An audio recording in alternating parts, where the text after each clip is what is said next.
सशक्त केंद्रीय सरकार और संघवाद। स्वतंत्रता का जब समय आया तो केंद्र के पास शक्तियों का होना आवश्यक था, क्योंकि उस समय पर अंग्रेजों द्वारा बनाए गए प्रांत तो थे ही, साथ ही 500 देशी रियासत भी थी, जिनका नए प्रांतों में गठन करना बहुत महत्वपूर्ण था। कुछ समस्याएं जैसे गरीबी, निरक्षरता और आर्थिक असमानताएं, जिनका समाधान बहुत ज़रूरी था।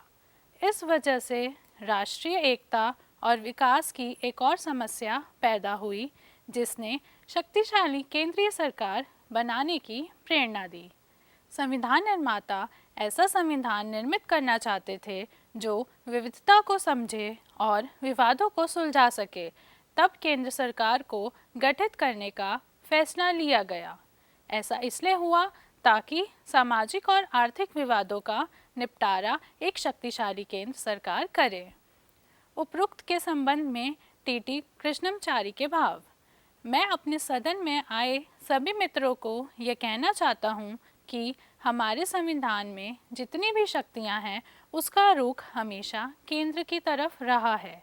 बदलती हुई जितनी भी परिस्थितियाँ हैं, उनके कारण कोई भी राष्ट्र, राज्य, चाहे वह एकात्मक या संघात्मक हो, पुलिस राज्य से वह अब सब लोक कल्याणकारी राज्य में परिवर्तित हो चुके हैं एवं देश की आर्थिक खुशहाली का सारा नियंत्रण केंद्र के पास आ गया है।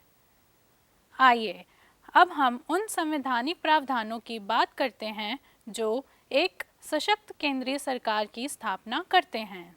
पहला, अगर हम बात करें तो संविधान के अनुच्छेद 3 के अनुसार संसद किसी भी राज्य में से उसका क्षेत्र अलग करना और राज्य को मिलाकर एक नए राज्य का निर्माण करने का अधिकार रखता है। उसके पास यह भी अधिकार है कि वह राज्यों के नाम में परिवर्तन भी कर सकती है और वह सीमाओं को भी बदल सकती है।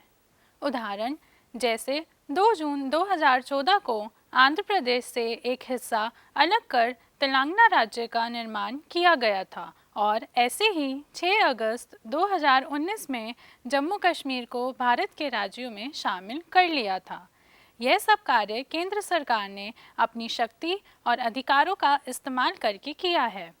इस शक्ति का गलत इस्तेमाल ना हो, इसे रोकने के लिए एक रास्ता निकाला गया था, जिसमें यह कहा गया है कि प्रभावित राज्यों को अपने विचार व्यक्त करने का पूरा अवसर दिया जाएगा।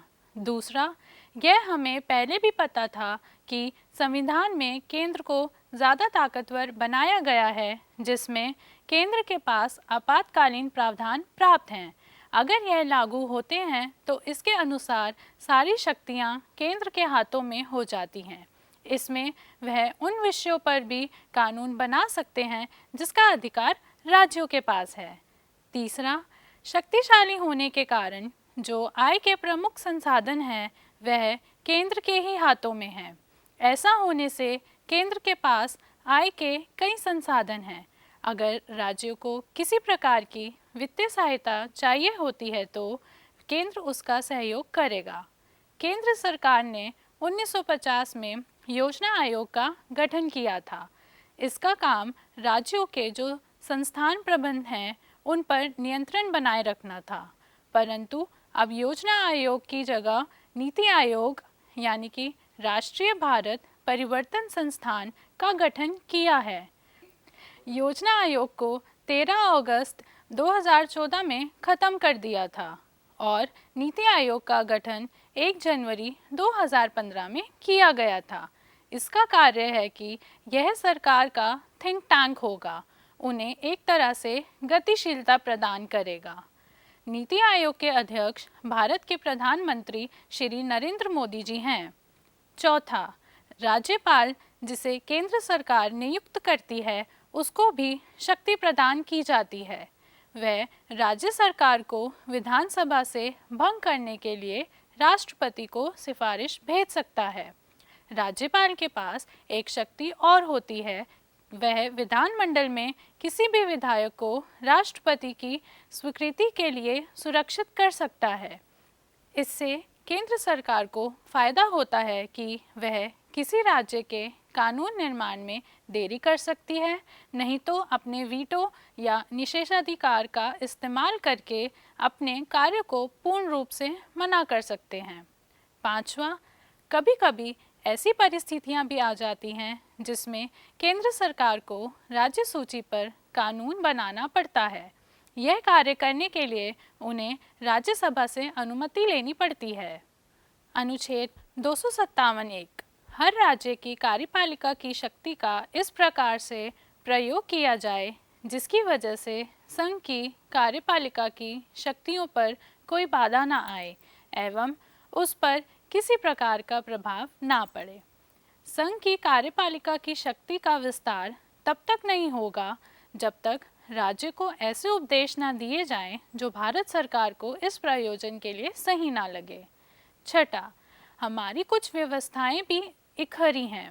उनमें से पुलिस बड़े पद पर नियुक्त भारतीय अधिकारी जो होते हैं उन पर केंद्र सरकार का ही नियंत्रण होता है, उन पर राज्य कोई कार्यवाही नहीं कर सकता। सातवां, संविधान के ऐसे दो अनुच्छेद हैं 33 और 34। यह संघ सरकार को और शक्तिशाली बना देते हैं कि जब ऐसी स्थिति आ जाए जहां क्षेत्र में सैनिक शासन लागू हो जाता है। सशस्त्र बल विशिष्ट शक्ति अधिनियम 11 सितंबर 1958 में संसद द्वारा पारित किया गया था, जिसके तहत भारत के अशांत इलाके अरुणाचल प्रदेश, मणिपुर आदि इन इलाकों के सैनिक बलों को विशेष अधिकार दिए गए। साथ ही साथ इस अधिनियम से जनता और सशस्त्र बलों में आपसी परेशानियां भी पैदा हुई।